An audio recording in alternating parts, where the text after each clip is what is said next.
अल्हम्दुलिल्लाह अल्हम्दुलिल्लाह नहमदुहु व नस्तईनुहु व नस्तगफिरुहु व नु'मिनु बिही व नतवक्कलु अलैहि व नऊज़ु बिल्लाहि मिन शुरूरि अंफुसिना व मिन सय्यिआति अमालिना मन यहदिहिल्लाहु फला मुदिल्ल लहु व मन युद्लिलहु फला हादिय लहु वनशहदु अल्ला इलाहा इल्लल्लाह वहदहु ला शरीका लहु वहदहु बिवहदतिन मुवह्हदन बिवहदतिन मुवह्हिदन बिवहदा वहीदन व अहदन बिला मुददिन व जुददिन व नुसबिन व वस्बिन फिल कमाल ला शरीक लहु वला वज़ीर लहु वला नज़ीर लहु वला मिस्ल लहु वला मिसाल लहु ला शरीक लहु वला मुईन लहु वला मुशीर लहु वला मुज़ारि लहु वला हादिय लहु वला ज़िद्द वला निद्द वला जिहत वला ऐन लहु वला ज़िद्द वला निद्द वला ज़ौजत वला वलद लहु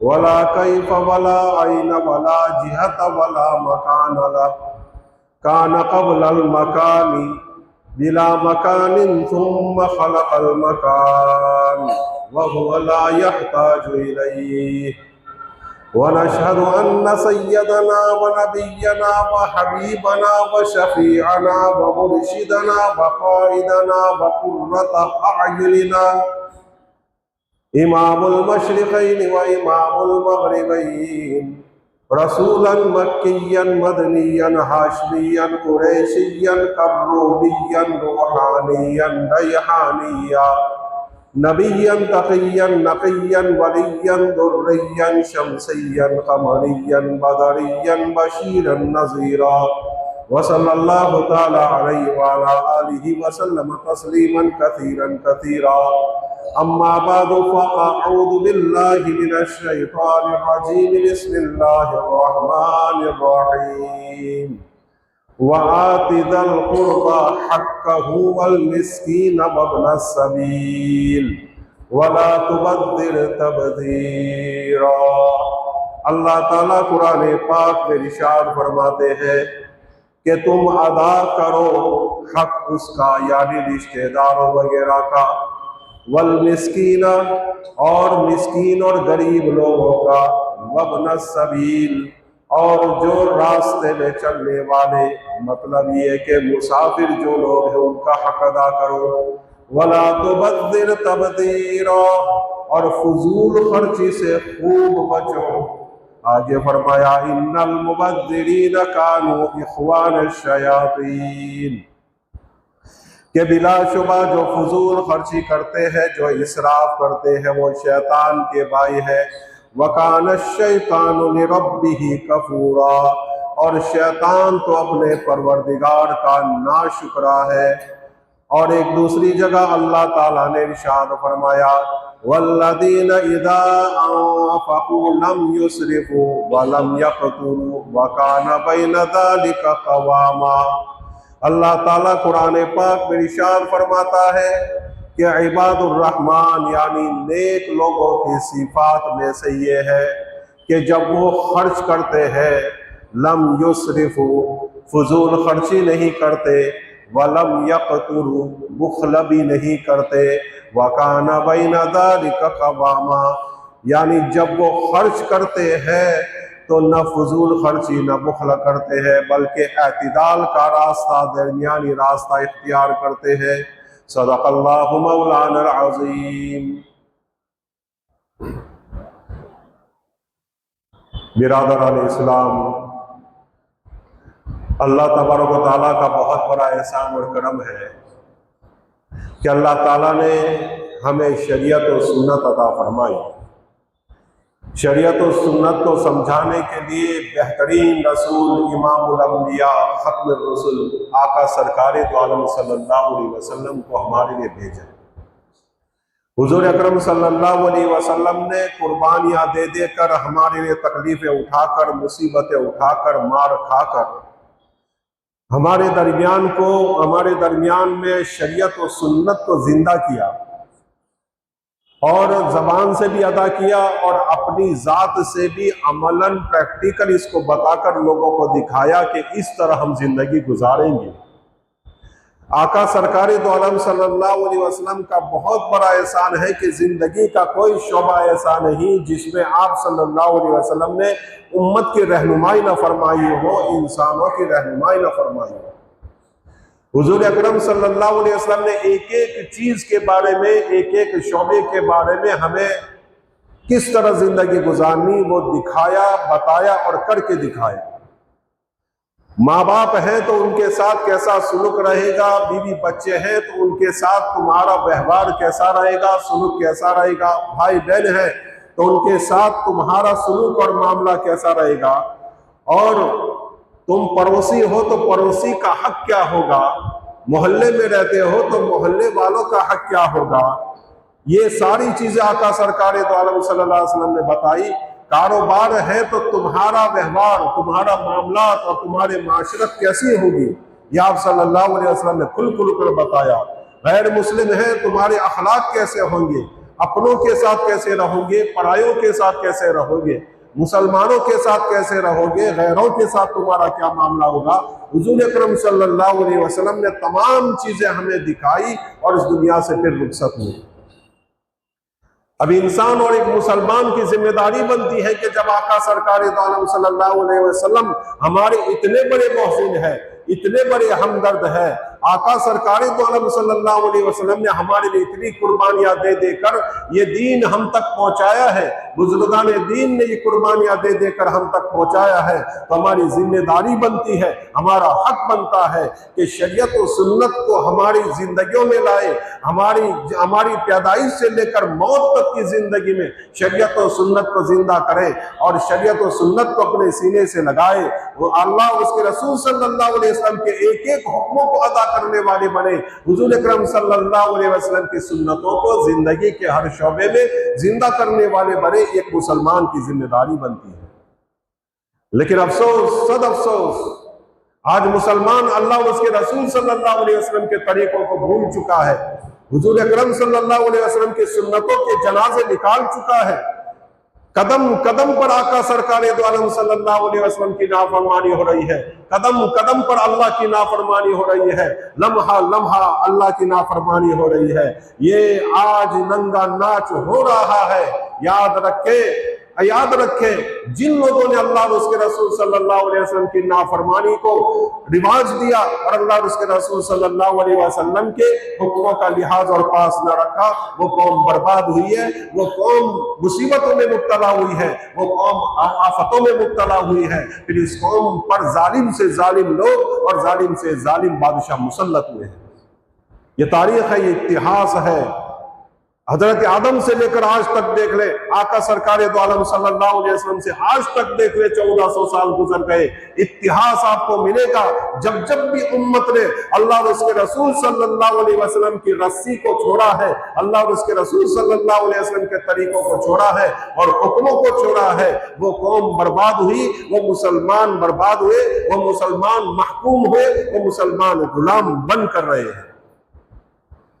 आका सरकार दो आलम सल्लल्लाहु अलैहि वसल्लम ने हमें मयाना रबी से जिंदगी गुजारने की तलकीन की है कि दरमियानी हालत से जिंदगी गुजारे, न बहुत जाओ जलाली हो, न बहुत कुछ बुखला हो, कमजोरी हो। ऐसा अल्लाह के नबी सल्लल्लाहु अलैहि वसल्लम ने हमें नहीं फरमाया कि कमजोरी के साथ जिंदगी गुजारो, बुखला के साथ जिंदगी गुजारो या फिर बहुत जाओ जलाली के साथ गुजारो।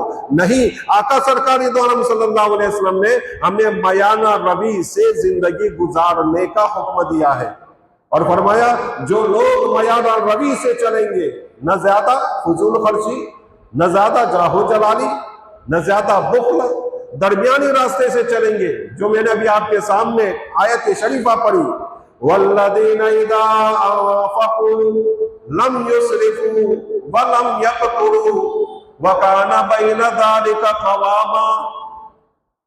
अल्लाह ताला इबादुर रहमान नेक लोगों के सिफात बयान करते हुए फरमाते हैं, ये अल्लाह के वो नेक बंदे हैं जब वो खर्च करने पर आते हैं तो इसराफ भी नहीं करते और कंजूसी भी नहीं करते। वकान बैन ज़ालिक, बल्कि उन दोनों के दरमियान कवामा जिंदगी गुजारते हैं। ये इबादुर रहमान की सिफत बयान की है। लेकिन आज हमारे माशरे में फजूल खर्ची आम होती जा रही है। फजूल खर्ची के आम होने की वजह से आज उम्मत सूद में मुब्तला हो गई, सूद के तले दब कर रह गई और कर्जों में डूब कर रह गई। आज हर आदमी चिल्ला रहा है, हर आदमी शिकायतें कर रहा है कि कर्जा है, ये है, सूद में फंसा हुआ हूं। क्या बात है, ये क्यों ऐसा हुआ? मयान और रवि की जो जिंदगी है वो मुसलमान ने छोड़ी। अल्लाह ने जितनी चादर दी थी उससे ज्यादा पांव फैलाए तो आज उम्मत सूद में मुब्तला हो गई, कर्जे में डूब कर रह गई। और हदीस पाक में आता है जो कौम इसराफ में मुब्तला हो जाती है, फजूल खर्ची में मुब्तला हो जाती है, वो कौम कंगाल हो जाती है। आज क्या हालात है वो सारी चीजें हमारे सामने है, सारी चीजें हमारे सामने है। खाने पीने में हमारी फजूल खर्ची है। पहले तो एक दाना नीचे गिर जाता था उसको उठा लिया जाता था। आज देखे फजूल खर्ची कितनी हो रही है, कैसी कैसी होटलों में लोग जा रहे हैं और कितनी फजूल खर्चा कर रहे हैं, फिर उसका वीडियो करके वायरल कर रहे हैं कि हम भी गए हैं तुम भी जाओ, हम भी गए तुम भी जाओ। ये सारी चीजें करने से लोगों के अंदर तरगीब पैदा होती है। कोई मॉल में चला गया, मॉल में जाकर उसने इंस्टाग्राम पर अपनी वीडियो डाल दी। अब उसको देखकर जितने भी लोग वहां जाएंगे सब के सब गुनहगार होंगे। यहां मुसलमानों की कितनी दुकानें हैं, खरीदो इनसे। ये लोग कमाएंगे, अपनी बीवी बच्चों को खिलाएंगे, सदका का सवाब मिलेगा। ये लोग गरीबों को ज़कात देंगे, किसी गरीब का भला हो जाएगा। खरीदिए। हाँ, कोई चीज ऐसी है जो नहीं मिलती है तो बात और है, अलगर्ज। तो ये सारी चीजें हो रही है, ये फजूल खर्ची की शक्लें हैं जिसने उम्मत को तबाह करके रख दिया है, जिसने इस फजूल खर्ची ने उम्मत को कंगाल करके रख दिया है और देवेदार कर दिया है, देवेदार। ये हालात है। शायद खाने पीने में देखे, पहनने में देखे, कपड़े लत्ते में देखे, और भी बहुत सारी शादी ब्याह में हम देखे, शादी ब्याह में कैसे हालात है। हमारे माशरे में कैसे कैसे रिवाज ने जन्म लिया है। कितने लोगों की जबान से मैंने ये सुना, मुफ्ती साहब कुछ कर देना, सोफा सेट और पलंग देनी है। हम ये कहते हैं कि भाई इतना ज्यादा क्यों खर्चा, तो मुफ्ती साहब रिवाज ही पड़ गया है, क्या करें, सामने से मांग रहे हैं, देना पड़ता है, देना पड़ता है। ये रिवाज हो गया हमारे माशरे में। खुले तौर पर कहते हैं कि हमारे माशरे में ये रिवाज हो गया है। सामने से कहा जाता है, सामने से कहा जाता है क्या बच्चे के रूम का नाप ले लो, कितनी पलंग बनाओगे, पलंग के बाद सोफा कहाँ रखने का और कितना रखा जाएगा, और और सोफा सेट के बाद एक बड़ी सी तिजोरी होनी चाहिए लकड़े की, और वो कैसी होनी चाहिए, कितनी होनी चाहिए, वो सब नाप ले जाओ। सामने से कहती है, लड़के वाले सामने से कहते हैं नाप ले जाओ। नहीं देते तो ताने दिए जाते हैं कि तुम्हारी माँ ने क्या दिया, तुम्हारे बाप ने क्या दिया, तू अपने घर से क्या लेकर आई। ये क्यों सब कुछ हुआ? हमने रिवाज डाला। इनकी जबान क्यों खुली, इनकी हिम्मत क्यों हुई मांगने की? इसलिए कि रिवाज डाला, लड़कियों वाले ने रिवाज डाला। एक बात याद रखे, अल्लाह ने हमें ताकत दी है तो देना चाहिए, लेकिन चुपके चुपके दो, देना चाहिए। अल्लाह ने जिसको ताकत दी है कौन रोकता है? दो लड़की है आपकी, बेचारी रहेगी आराम से तो दुआएं देगी तुम्हें, लेकिन चुपके चुपके दो। एक के देने की वजह से दूसरे को देना पड़ता है। कई मर्तबा ऐसा होता है, लड़के वाले यूं कहते हैं हमारे पहले, लड़के वाले यूं कहते हैं हमारे बड़े लड़के को इतना इतना दिया था, ये हमारा छोटा लड़का है उसको भी इतना देना। रिवाज, पहले लड़के से रिवाज पड़ा, दूसरे लड़के पर आया, दूसरे लड़के से रिवाज पड़ेगा, तीसरे लड़के पर आएगा। हमारे पास में फला आदमी की शादी हुई, फला लड़के की शादी हुई, इतना इतना दिया था, अगर तुम नहीं दोगे तो हमारी नाक कटेगी, क्योंकि हम तो पड़ोस में रहते हैं, वो लोग क्या बातें करेंगे। तो पड़ोस में तुमने दिया तो दूसरे पड़ोसी को शौक हुआ, बड़े लड़के को दिया तो दूसरे लड़के को शौक हुआ। तो ये रिवाज बढ़ते जा रहे हैं, इस रिवाज को खत्म करना चाहिए। 1.5 लाख से कम ये तिजोरी, सोफा और पलंग 1.5 लाख से कम नहीं आता। 1.5 लाख से कम नहीं आता। अब बताओ कोई गरीब क्या करेगा? जिसकी सैलरी, जिसकी इनकम महीने की 10,000 रुपए है, वो क्या करेगा? वो कहां से लाएगा बेचारा? फिर वो कर्जा करेगा। कर्जे में अभी हम एक मसले में चल रहे हैं। उसने बताया 2 साल से मुफ्ती साहब मेरी लड़की की शादी हुई, 3 लाख का कर्जा अभी सर पर है। किसने कहा था तुझे इतना खर्चा करने का? किसने कहा था? सीधी शादी कर देता, जो रुपए बचते तेरे बच्चे को सोना दिला देता, तो वो सोना जिंदगी में कभी काम आता। लड़की के लिए कोई जिम्मेदारी नहीं है, लड़की के ऊपर कोई जिम्मेदारी नहीं है कि खाना उसको खिलाना, नहीं, कुछ लेकर आना, नहीं। लड़की तो बस उसके घर से 2 जोड़ी कपड़े पहनकर आ जाएगी। सारी की सारी जिम्मेदारी लड़के के ऊपर है। और ये तरीके अरब में है, ये तरीका अरब में है। लड़के वाले 1 रुपया खर्च नहीं करते, सारा का सारा खर्चा लड़के वाले करते हैं। अगर लड़की के वालों को खिलाना है तो उसका भी पैसा लड़के को देना पड़ेगा। ये सारा उन्होंने संभाल रखा है। ये रिवाज तो क्या कहें? जिम्मेदारी। रिवाज तो नहीं कहेंगे, जिम्मेदारी। जो उनकी जिम्मेदारी है वो निभाते हैं। तो ये हमारे माशरे में क्या है? लड़के वाले भी खिलाते हैं, लड़के वाले भी खिलाते हैं। ये रिवाज होता जा रहा है। और देखा देखी में मेरे पास वाले ने या मेरे रिश्तेदार ने 3 डेगे चढ़ाई थी, मैं 5 डेगे चढ़ाऊंगा। फलाने ने 5 चढ़ाएगी, मैं 7 चढ़ाऊंगा।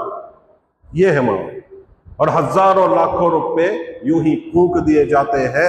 जिन शादियों में अल्लाह नाराज हो, रसूल नाराज हो, क्या इन शादियों में और इन रिश्तों में और इस संसार में कभी बरकत हो सकती है? कभी मोहब्बत पैदा हो सकती? कभी नहीं हो सकती। सबको राजी करे लेकिन अल्लाह को नाराज करे, वो संसार कभी ठीक चल ही नहीं सकता। देखिए गली गली में नई नई जो शादियां हुई, कितने झगड़े, हजारों झगड़े हमारे माशरे में। अभी कितने शादी को कितने दिन हुए पूछते हैं? 2 महीने हुए मुफ्ती साहब। कितने महीने हुए? 4 महीने हुए। 2 महीने मेरे घर में और 7 महीने से उसके घर पर है। ये हालात क्यों हो रहा है? फजूल खर्ची। अल्लाह और उसके रसूल सल्लल्लाहु अलैहि वसल्लम के तरीकों को छोड़ना, अल्लाह और उसके रसूल सल्लल्लाहु अलैहि वसल्लम के हुक्मों की पाबंदी न करना, अल्लाह और उसके रसूल सल्लल्लाहु अलैहि वसल्लम के हुक्मों को तोड़ना। याद रखे, एक गुलाम से, एक नौकर से, एक आदमी से कांच का गिलास टूट जाता है। हमारे तेवर ऊंचे हो जाते हैं, हमारी भवें ऊंची हो जाती है, हमारी आंखें खुल जाती है, हमारी पेशाने के ऊपर बल पड़ जाते हैं, हमारा चेहरा सुर्ख हो जाता है। क्या अल्लाह के हुक्मों को तोड़ते रहेंगे तो क्या अल्लाह खामोश बैठेगा? हरगिज नहीं। सुबह जब औरत उठती है तो अपने घर को साफ करते करते आंगन को भी साफ करती है। अल्लाह अपने आंगन को साफ करेगा अगर उसके हुक्मों को तोड़ा गया। अल्लाह अपने आंगन को साफ करेगा अगर हुक्मों को तोड़ा गया। अल्लाह ज्यादा बर्दाश्त नहीं करेगा, याद रखें, ज्यादा बर्दाश्त नहीं करेगा, ये भी याद रखें। हालात हमारे सामने है सब कुछ। ये मुसलमानों की कोताहियां, मुसलमानों की गफलत, मुसलमानों की दीन से दूरी, दावत और तबलीग से दूरी, अल्लाह और उसके रसूल सल्लल्लाहु अलैहि वसल्लम के अच्छे कामों से दूरी, उलमाए किराम से दूरी, इन तमाम चीजों ने और इन तमाम चीजों के बेजारी की वजह से और ये आजादी की वजह से अल्लाह ताला की तरफ से किस्म किस्म की मुसीबतें आ रही है। देख रहे हैं रोजाना, आप व्हाट्सएप खोलिए, कुछ भी खोलिए, पहले पन्ने पर जो आएगा यही होगा, किसी मुसलमान को फला जगह मारा, किसी मुसलमान को बेकसूर कितने लोगों को मारा जा रहा है, बेकसूर मारा जा रहा है। क्या है ये? हमारी कोताहियां, हमारी नाइत्तिफाकियां, आपस की दुश्मनियां, आपस के एक दूसरे की बुग़्ज़, कीना, कपट, इन सारी चीजों ने हमारे सारे धंधे बर्बाद कर दिए। हजारों लोग बेकार हो गए, हजारों लोग। ये हमारी नाइत्तिफाकियों की वजह से, ये हमारी आपस की अदावत और दुश्मनियों की वजह से, ये हमारे आपस के एक दूसरे की चीचातानी और एक दूसरे को नीचा दिखाना और एक दूसरे को पछाड़ना, इन सारे मिजाजों की वजह से और इन सारी हरकतों की वजह से आज मुसलमान कंगाल होता जा रहा है। कंगाल जो कभी एक इशारे पर लाखों रुपया दे दिया करता था, आज हमारी आपस की दुश्मनियों की वजह से वो लोग, इन लोगों को देखो 25-25 हजार रुपए कर्जे के तौर पर मांग रहे। अब भी ना संभले, कहते हैं किताब है, अगर आज भी न जागे तो आज भी न जागे, अब भी न जागे तो फिर और ज्यादा कुछ सहना पड़ेगा, और ऐसा सहना पड़ेगा कि हमें नाकाबिले बर्दाश्त होगा। इसलिए संभलने के मौके हैं। अल्लाह और उसके रसूल सल्लल्लाहु अलैहि वसल्लम को मनाने, अल्लाह और उसके रसूल सल्लल्लाहु अलैहि वसल्लम को राजी करने का मौका है। अब भी है तौबा कर ले, अब भी है इन तमाम चीजों से माफी मांग ले, अब भी है कि आप हम सब एक दूसरे से मोहब्बत करने वाले बने, दुश्मनियों को खत्म करने वाले बने, एक दूसरे की खींचतान और एक दूसरे की टांग खींचना बंद कर दे और एक दूसरे का साथ सहकार और हमदर्दी करना शुरू कर दे। इंशाअल्लाह हमारे माशरे के अंदर मोहब्बतें पैदा होगी, सुकून और चैन आएगा और इत्मीनान की जिंदगी हमें नसीब होगी। तो मैं अर्ज यूं कर रहा था कि आज फजूल खर्ची आम होती जा रही है। मंगनी में देखे अलमान वाला हफीज कैसे कैसे रिवाज, हालांकि मंगनी एक वादा होता है, उससे ज्यादा कुछ नहीं। एक वादा होता है, उससे ज्यादा कुछ नहीं होता कि हम हमारी लड़की का निकाह आपके लड़के से करेंगे, इससे ज्यादा मंगनी कुछ है ही नहीं। लेकिन हमारे यहाँ रिवाज ही रिवाज है, रिवाज ही रिवाज है। और कंपटीशन ऐसा चल रहा है कि फलां ने इतना दिया तो हम इतने देंगे, फलां ने इतना दिया हम इतना देंगे। लड़कियां मोबाइल मांग रही है कि हमें मोबाइल दे, मोबाइल दे। अभी मंगनी हुई है और मोबाइल उसको भेजा जा रहा है और कीमती से कीमती चीज कर्जा करके भेजी जा रही है। तो फिर इस शादी में और इस ब्याह में और आगे होने वाले निकाह में क्या बरकतें होगी।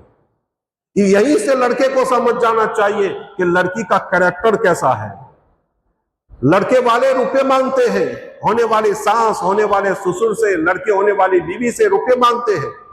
यहीं से लड़के का कैरेक्टर समझ जाना चाहिए कि इसका कैरेक्टर कितना लूस है, इसका कैरेक्टर कितना खतरनाक है। यहीं से लड़के को समझ जाना चाहिए कि जब ये शादी नहीं हुई पैसे मांग रहा है, शादी नहीं हुई फलां से वहां से मोबाइल मांगे जा रहे हैं, तो फिर क्या आगे चलकर क्या हालात होंगे, क्या हालात पैदा होंगे। और ये भी बात पक्की है, मंगनी होने के बाद शरीयत को तोड़ा जाता है, शरीयत को पसे पुश डाला जाता है, शरीयत के दायरे को तोड़ा जाता है और शरीयत के दायरे से कोई बाहर होता है, फोन पर बात करते हैं और एक दूसरे को लेकर घूमते हैं। ऐसे भी रिवाज है, बाज लोग ऐसे हैं, अभी मंगनी हुई और गाड़ी पर लेकर घूम रहे हैं, बाज होटल में जा रहे हैं, कहां कहां जा रहे हैं, फोर व्हीलर में सास को भी लेकर जा रहे हैं, साली को भी लेकर जा रहे हैं, बीवी को, जो होने वाली बीवी है उसको भी लेकर जा रहे हैं और किस्म किस्म के गुलछने उड़ाए जाते हैं। बताओ, अभी मंगनी हुई है, निकाह नहीं हुआ, उससे पहले ही अल्लाह को नाराज किया जा रहा है। तो उस संसार में कभी बरकतें और उस संसार में कभी सुकून पैदा हो सकता है? हरगिज़ पैदा नहीं हो सकता। इसलिए ये मोबाइल जो दिए जा रहे हैं वो खत्म करो, बस शरीयत का दायरा पकड़े रखो, शरीयत के दायरे से बाहर नहीं निकलो। इंशाअल्लाह मोहब्बतें पैदा होगी, इंशाअल्लाह आपस में उल्फतें पैदा होगी, इंशाअल्लाह मरते दम तक सुकून से जिंदगी गुजरेगी और मरते दम तक इंशाअल्लाह मोहब्बतों से जिंदगी गुजरेगी। मैंने कभी नहीं सुना किसी लड़के से कि उसकी मंगनी हुई हो और अच्छी किताब लेकर उसको भेजी हो कि इस किताब को पढ़ना कि हमारे निकाह के बाद, हमारी शादी के बाद हमें कैसे जिंदगी गुजारना है। कभी किसी लड़के से मैंने नहीं सुना, कभी इल्ला माशाअल्लाह किसी लड़के ने भेजा। जो जिंदगी गुजारनी है मौत तक, बच्चे पैदा होने हैं, एक नस्ल पैदा होनी है, एक कबीला बनना है और दूर तक जाना है, उसकी कोई फिक्र नहीं। लेकिन मोबाइल खरीद कर दे देंगे। ऐसी किताबें भेजो, लड़की के पास कोई किताब आए तो लड़की लड़के को किताब भेजे कि इसमें पढ़ो, हमारी शादी के बाद हम कैसे जिंदगी गुजारेंगे। ये तो अलगर्ज हमें ये बताया गया है। अल्लाह के नबी सल्लल्लाहु अलैहि वसल्लम ने फरमाया, कुरान हमें हुक्म देता है, अल्लाह हमें हुक्म देता है कि हम इसराफ वाली जिंदगी न गुजारे। हजरत अब्दुर्रहमान इब्न औफ रज़ियल्लाहु ताला अन्हु बहुत बड़े मालदार साहबी थे, सोने का कारोबार, अनाज का कारोबार, बहुत ज्यादा उनका कारोबार था। आज का अंबानी भी उन तक नहीं पहुंच सकता, इतने मालदार थे। और जब उनका सोना आता था तो थैलों में भरकर आता था और उसको तोड़ा जाता था, लोहे से तोड़ा जाता था, हथौड़ों से तोड़ा जाता था, इतने मालदार थे। और जब उनका अनाज आता था तो एक ऊंट, पहला ऊंट होता था मदीने में, आखिरी ऊंट जो होता था वो दिखाई भी नहीं देता था। कभी कहते थे कि ये सारा का सारा अनाज मैंने गरीबों के लिए सदका कर दिया। इतने बड़े आदमी थे। लेकिन शादी हुई, आका सरकार दो आलम सल्लल्लाहु अलैहि वसल्लम ने दूसरे दिन देखा, पीला कलर यानी पीले जो कुसुम लगाते हैं, पीले कलर का जो खुशबू होती है वो लगाई जाती थी दूल्हे को। तो दूल्हे के ऊपर देखा, यानी अब्दुर्रहमान इब्ने औफ अशराए मुबश्शरा में से है। पूछा अब्दुर्रहमान शादी हो गई? कहा कि हाँ शादी हो गई हजरत, अल्लाह के नबी शादी हो गई। अच्छा बड़ी अच्छी बात है। देखो अल्लाह के नबी ने ये नहीं कहा कि दावत भी नहीं दी, दावत तो देनी चाहिए। आजकल तो क्या होता है, धार में रखा जाता है, मुझे दावत दे दी थी, मेरे बेटे की शादी होगी मैं भी नहीं दावत दूंगा, मुझे मुझे मुझे दावत दे दी, मैं उसके निकाह में कभी नहीं जाऊंगा। ये हालात है। अपने बच्चों को भी नहीं जाने देते, अपनी फैमिली को भी नहीं जाने देते, धार में ये बात रखी जाती है। ये बुग़्ज़ और कीना छोड़ो, छोटी छोटी बातों में दिल पर बात ले लेना छोड़ो। छोटी छोटी बातें दिल पर ले ली जाती है और दुश्मनी पाली जाती है, दुश्मनों को दुश्मनियां बढ़ाई जाती है। ये हालात है हमारे माशरे के। छोटी छोटी बात, सलाम नहीं किया बस दुश्मनी मोल लेंगे, मुझे सलाम नहीं किए, क्यों नहीं किया? ऐसे भी है। एक मौलवी साहब जा रहे थे, एक आदमी मिला, सलाम किया, अब उसके बाद वो कहीं किसी बात में गुम गए, तो एक दूसरा आया तो उसको सलाम नहीं कर सके। इतनी बात को इसने ऐसा चलाया, ऐसा चलाया, ऐसा चलाया कि मालदारों को सलाम करते हैं, गरीबों को नहीं करते, इसको नहीं करते, वो नहीं करते। ये हालात है। तो मैंने मौल साहब को कहा कि उनको क्यों सलाम, मन तो खबर नती मर पाती क्या सड़ गया, ये मन तो खबर नदी क्या सड़ गया। तो भाई कभी कभी ऐसा होता है आदमी का दिमाग किसी और जगह होता है तो सलाम नहीं कर सकता। तो इस बात को लेकर बैठ जाना और दुश्मनियों को पालना ये जायज नहीं, हमारे लिए हराम है। इसलिए फरमाया कि बुग़्ज़ और कीना रखने वाले की मग़फ़िरत शबे बरात में, शबे कदर में, रमजान में और ईद के दिन भी नहीं होती, अरफा के दिन भी नहीं होती। ये है। तो ऐसी छोटी छोटी बातों कब तक ऐसा करते रहेंगे? अभी तो बहुत जिंदगी गुजारनी है, एक लंबी जिंदगी गुजारनी है। अभी से छोटी छोटी बातें लेकर बैठ जाएंगे, अभी से छोटी छोटी बातें दिलों में पालते रहेंगे, दुश्मनियां पालते रहे, तो कैसे जिंदगी गुजारेंगे? जिंदगी लंबी गुजारनी है। छोड़ो इन सारी तमाम चीजों को, जो हुआ वो हुआ, चलो ठीक है बेचारे का हो गया होगा, चलो ठीक है बेचारे का कोई मजबूरी होगी, ऐसा समझकर छोड़ देना चाहिए। मोहब्बत आपस में रखना चाहिए, प्यार रखना चाहिए, आपस में हमदर्दी रखना चाहिए, तो जिंदगी सुकून से गुजरेगी। एक ऑक्सफोर्ड यूनिवर्सिटी, इसमें रिसर्च किया गया कि भाई कौन सा आदमी सुकून में है, इत्मीनान में है, हशाश और बशाश है, खुश है। प्राइम मिनिस्टर पर इन्होंने रिसर्च किया। प्राइम मिनिस्टर देखा कि कितनी ही टेंशनों में वो है। वजीर आजम, प्राइम मिनिस्टर, सदर जमहूरिया, मालदार आदमी, दुनिया का सबसे मालदार आदमी, बहुत ज्यादा बीवी बच्चों वाला आदमी, बहुत ज्यादा रुपए रखने वाला, बहुत बड़ा कारोबारी, बहुत बड़ी जमीन रखने वाला, सब पर रिसर्च किया। हर एक को इन्होंने पाया कि सब टेंशन में है, सब दुखी है, सब तकलीफों में, सब किसी न किसी टेंशन में पड़ा हुआ है। रिसर्च करते करते करते इन्होंने एक रिपोर्ट रखी। आज भी वो रिपोर्ट मौजूद है इंग्लिश में, अगर किसी को चाहिए तो वो इंग्लिश में आपको गूगल पर मिल जाएगी। इन्होंने रिपोर्ट रखा कि सबसे ज्यादा खुश वो आदमी है जो आपस में मोहब्बत करता है और रिश्तेदारों के साथ अच्छा सलूक करता है। रिश्तेदारों के साथ अच्छा सलूक करता है और आपस में मोहब्बत से रहता है, वो आदमी सबसे ज्यादा सुखी है। मालदार नहीं, प्राइम मिनिस्टर नहीं, और बहुत बड़ी जमीन वाला नहीं, जागीरदार नहीं। किसको कहा? जो आपस में मोहब्बत रखता है, रिश्तेदारों के साथ अच्छा सलूक करता है। यह रिपोर्ट में इन्होंने लिखा कि सबसे ज्यादा खुश और सबसे ज्यादा सुखी वही आदमी। अलगर्ज, तो मैं अर्ज कर रहा था कि अब्दुर्रहमान इब्ने औफ रज़ियल्लाहु अन्हु इतने मालदार है। आका सरकार दो आलम सल्लल्लाहु अलैहि वसल्लम पूछा शादी हो गई? कहा हो गई। तो वलीमा किया कि नहीं किया अल्लाह के नबी? अच्छा वलीमा करो, चाहे एक बकरी से हो। हजरत अब्दुर्रहमान इब्ने औफ ने एक बकरी ज़बह की और दोस्त अहबाब को वलीमा खिलाया। कितने मालदार आदमी थे, चाहते तो हजारों डेगे चरा देते, चाहते तो पूरे मदीना क्या अतराफ के जितने भी इलाके हैं सबको वो खाना खिला देते, लेकिन फुजूल खर्ची नहीं की, लेकिन इधर रिवाजात को नहीं जन्म नहीं दिया, बल्कि एक बकरी ज़बह की, जितना जरूरी था उतना खाना खिला दिया, बात खत्म। ये है मुसलमान, ये मुसलमान। चाहे अल्लाह ने कितना ज्यादा दिया हो, लेकिन हद में रहना चाहिए, शरीयत के दायरे में रहना चाहिए। खिलाना जायज है, लेकिन देखा देखी खिलाना और दिखलावे के लिए खिलाना, फुजूल खर्ची करना, ये सब कुछ नाजायज है। ये खाना हमारे लिए सवाब नहीं बल्कि वो हमारे लिए वबाल होगा। अलगर्ज, तो शादियों में और मंगनियों में जो रिवाजात हमारे अंदर है इसको खत्म करना चाहिए। आका सरकार दो आलम सल्लल्लाहु अलैहि वसल्लम ने इन तमाम चीजों से हमें मना फरमाया है। मयाना रवि से हमें जिंदगी गुजारने की आका सरकार दो आलम सल्लल्लाहु अलैहि वसल्लम ने हमें तलकीन की है। एक सहाबी थे, इनका घर बना हुआ था, अल्लाह के नबी सल्लल्लाहु अलैहि वसल्लम का गुजर हो रहा है रास्ते से और देखा कि एक आलीशान घर है, गुम्बद बना हुआ है। आका सरकार दो आलम सल्लल्लाहु अलैहि वसल्लम ने पूछा किसका घर है? कहा फलां साहबी का घर है। अलगर्ज हुजूर सल्लल्लाहु अलैहि वसल्लम अपने घर पहुंच गए और मस्जिद में कभी बैठे थे, वो साहबी आए, सलाम किया, अल्लाह के नबी ने तवज्जो नहीं दी, फिर सलाम किया, अल्लाह के नबी ने तवज्जो नहीं दी, फिर सलाम किया, अल्लाह के नबी ने तवज्जो नहीं दी। वो जान गए कि कुछ न कुछ बात है, उठे सहाबा के पास पहुंचे, क्या मामला है? अल्लाह के नबी मेरी तरह तवज्जो नहीं देते, मैं सलाम करता हूं वो तवज्जो नहीं देते। हुजूर अकरम सल्लल्लाहु अलैहि वसल्लम, आका सरकार दो आलम सल्लल्लाहु अलैहि वसल्लम, इमामुल अंबिया, मेरा प्यारा नबी मेरी तरफ मुतवज्जो नहीं होता। देखो साहबा किराम, हम तो कितनी सुन्नतों के जनाजे निकालते हैं, कभी हमारे दिल पर जूं तक नहीं, हमारी रान पर जूं तक नहीं रहती, हमारे पिशानी पर कभी बल तक नहीं पड़ता। लेकिन यहां देखो मेरा नबी नाराज हो रहा है। साहबी पहुंच गए साहबा के पास, क्या बात है? कहा तुम्हारे घर के बारे में पूछा था, जो गुम्बद बना हुआ है वो देखकर अल्लाह के नबी नाराज हुए थे। अच्छा, हालांकि उस साहबी को क्या तोड़ना था? गुम्बद तोड़ना था। ये फजूल खर्ची थी। गुम्बद किस काम का? गुम्बद क्या काम देता है?